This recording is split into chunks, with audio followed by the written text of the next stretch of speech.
Kapin 20 ka mga tao ang nasikop sa gipahigayong Uplan Limpyo, Talisay, gikan niya itong Lunes hangtod. Ganina buntag. Si Chona Carrion sa report.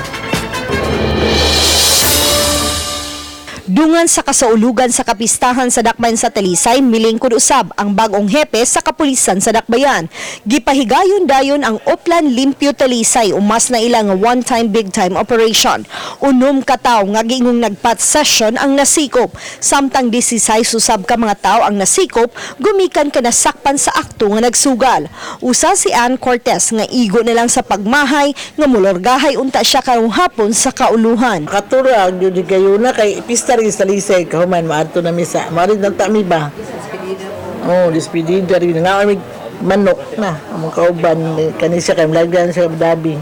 Mato di Police Major Gerard A. Spilare, ang hepe sa Talisay City Police, nga sinugdanan palang kini alang sa masubsob nga kampanya batok kriminalidad sa Dakbayan.